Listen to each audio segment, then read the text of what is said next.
Feminism is a scam. A few years ago, I was an angry, blue-haired feminist. I once believed that male privilege was real and that I was a victim of the wage gap. Now that I understand the true motives of feminism, I know that this could not be further from the truth, and that modern-day feminism is a war on true masculinity. Before women had the right to vote, most were stay-at-home wives, which meant they weren't working jobs and couldn't be taxed. Our overlords didn't like that. Rockefeller started funding feminist campaigns in media, and as a consequence of the movement, women started entering the workforce and leaving the home. Children would then be separated from their parents and sent to Rockefeller-funded schools to be indoctrinated by the state. All of this ultimately disrupting the family unit at its core. Feminism is defined as the belief in social, economic, and political equality of the sexes. But in the West, I must ask, what rights do men have that women don't? Modern feminists are convincing women that hookup culture, using hormonal birth control, and not shaving is liberation, that toxic masculinity is prevalent and the patriarchy must be dismantled. Through movies and media, we're taught that working for the man, climbing the corporate ladder, and paying tax is more empowering and valuable than raising the next generation. Women have lost touch with our natural loving instincts, and birth rates are plummeting. Men and women are not the same. And by protesting for equality of outcome rather than opportunity, feminists are demonizing and emasculating men. The world desperately needs more masculinity, not less. Testosterone is at all-time lows. Sperm count is at all-time lows. Mental toughness is at all-time lows. The problem is that we've been brainwashed to fear masculinity, but we need it more than ever today.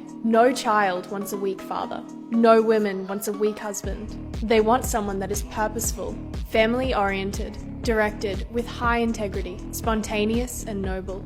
Fathers in ancient societies taught their young boys to lift, philosophize, and contemplate life. But the Industrial Revolution destroyed this bond, and instead caged boys up and told them that masculinity was toxic. Now men are weaker than ever and growing up even more miserable. Insecure fathers have created even more insecure boys. And without a proper role model and initiation, boys never become strong men. Ironically, this ends up affecting women just as much. So why did this video strike a chord deep within the human psyche? Well, the truth resonates, but it also hurts. With so many personal attacks and barely any intelligent counter-arguments. Cancel culture at its finest. It's always girls support girls until they have a differing opinion. Open public discourse around these topics is paramount. That's how we learn and evolve as a species. We must step outside the mental programming designed to keep us in a constant state of fear and anger, and see the elite social engineering for what it truly is. Our freedoms are being taken away without our consent. Our wealth is being extracted, centralized, and given to corporate powers. It's not about men versus women, left versus right, or black versus white. We are all one. It's about rising up together against a corrupt system that wants to keep us distracted and pitted against each other so that they can maintain power. Rise up, warriors. You know who you are.